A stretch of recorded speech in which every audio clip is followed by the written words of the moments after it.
Oh, get body block, dude. Nice try. Oh, there you go. See ya, bud. God dang it. Welcome back, you guys. We're here playing Grim Dawn once again. I am now on my level 67 Ritualist. This is a build/guide update. It's just going to be brief. Most of the skills have not changed. We'll get right into that now. Everything is now maxed. Devouring Swarm is maxed. Mogdrogan's maxed. We picked up Threat Generation on the Briarthorn. We picked up Heart of the Wild, slowly building over to Oakskin. We'll be picking up this when we can. Woodingo Totem, great for survivability late game. I actually traded this out. We'll segue over into the Necro Tree for Reap Spirit. Not a huge fan of Reap Spirit. I think it's a pretty good ability, just not for me. Not what I like for my playstyle, so I dropped it. We still have Raised Skeletons with everything maxed there. We have the Blight. We'll be picking up the Threat Generation on the Blight here pretty soon as well. Call of the Grave still coming in clutch with that pet damage. And we have Master of Death because we still need to keep that extra 25% Fizz to Vitality conversion. Coming in here, the only thing that's different is we dropped a lot of the stuff we had up here in the old Primordial pool. And we picked up the Spider and the Raven because they do give decent bonuses, and I needed some Chaos Res. Came over here and picked up the Vulture. This gives some Chaos Resistance too. If you guys don't know, Chaos Resist is extremely important in this game to deal with the old Chthonians and whatnot. We had to grab Typhos. I found out that this gives 120% Vitality damage, which is massive when you're converting 55%. Over here you can grab Ratosh, which in fact is Typhos' master, and he is gonna give you another 100% vitality damage. The cool thing about Ratosh too, 15% chance on attack that you mark souls of your foes with the symbol of Ratosh, which then does 600 vitality and Aether damage over time, or 600 vitality damage and Aether damage over time. And it reduces their vitality resist even more. So we are reducing vitality resistance right now by about 80%, and that's a lot. When you're doing 55% of your fizz as vitality damage, you really feel that damage difference, and I would highly recommend getting this if you're running a Ritualist that is doing vitality damage. Other than that, we'll be building up here and grabbing a couple things later on, but that's to come in the next video. Briefly to go over some gear, I recently got Empowered Deadbeater, 43% to all damage for pets, 32 vitality damage on pets, which is obviously awesome for my build.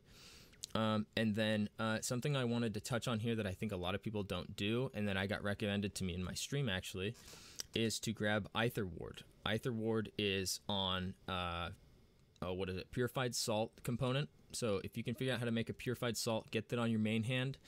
And it allows you to use an aura, which I can show you. I have my auras on my second page, which is on hotkey Y, if you guys ever want to use the second page.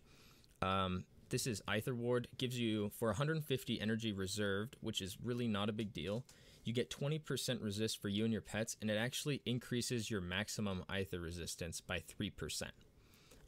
Very, very good.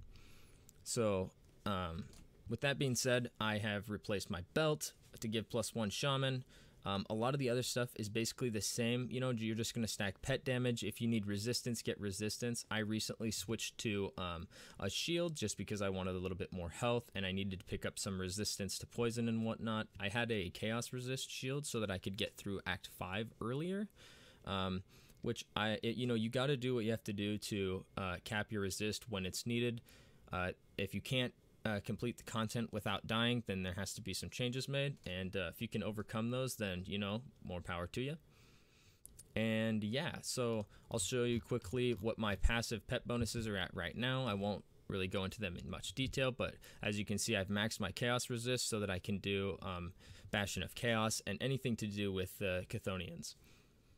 So yeah, but now I'll just do kind of like a brief run through. I'm over here in Elmsworth Farm right next to Homestead in Elite difficulty now. And yeah, I'll just kind of show you briefly what I do with the build and how I utilize Woodingo Totem. If I can find some mobs here. Which there should be some of the Dermopterians, which are like the giant bug creatures.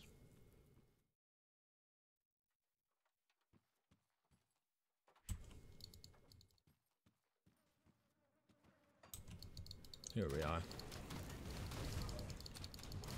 So like normal mobs still no chance, magic mobs still no chance.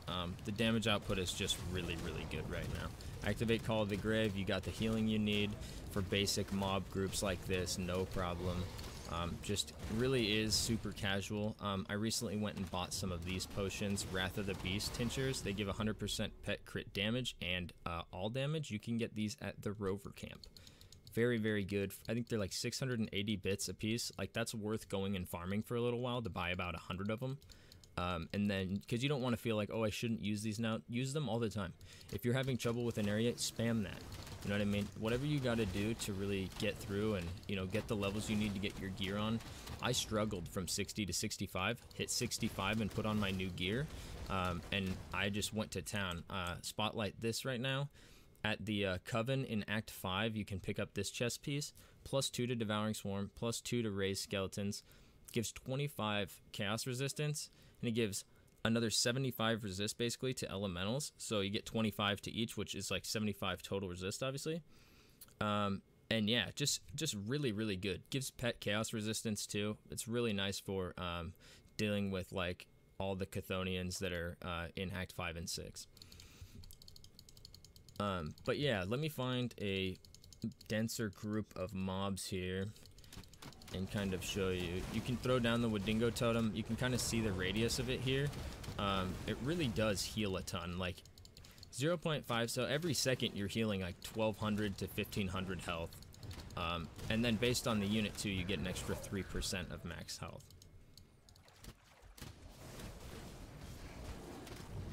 See if I can find an elite like I did in the last video for you guys, just to show the damage comparison.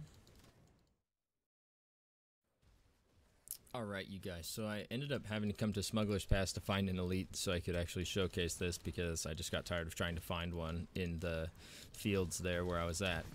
I'm just going to show you right now. Pop the ward right in front of me, activate Call of the Grave, and you watch this guy. This guy's level 72, 4 levels above me, and he's just gonna melt. Like, the vitality damage that comes out of this build now is actually quite insane.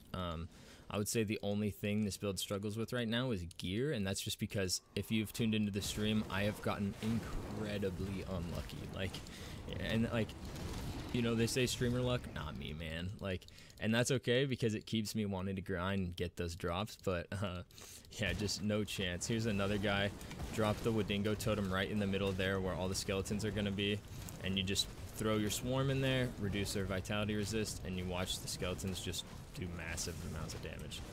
If you feel like the ward has disappeared, just throw it down again, and yeah, it keeps everything alive nice and well, does a little bit of damage, and really you just start shredding everything once you really start to get your build working.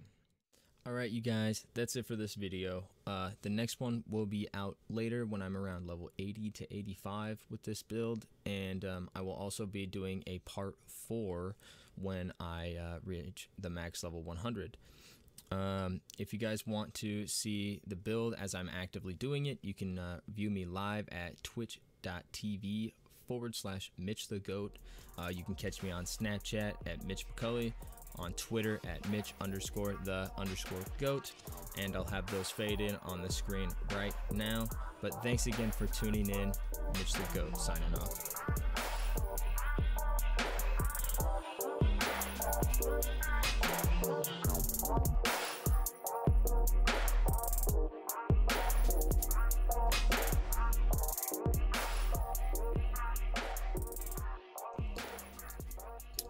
Guys, it has happened again. As I was recording this video, in between clips, I just got a drop for Empowered Dreadguard, which is a Necro shield. Now, I'm not using Aspect of the Guardian, but I mean, +1 to all skills in Necro, 69% all damage, 5% offensive ability, and I'm gonna get extra 105 vitality damage and 122% vitality decay. This shield is amazing.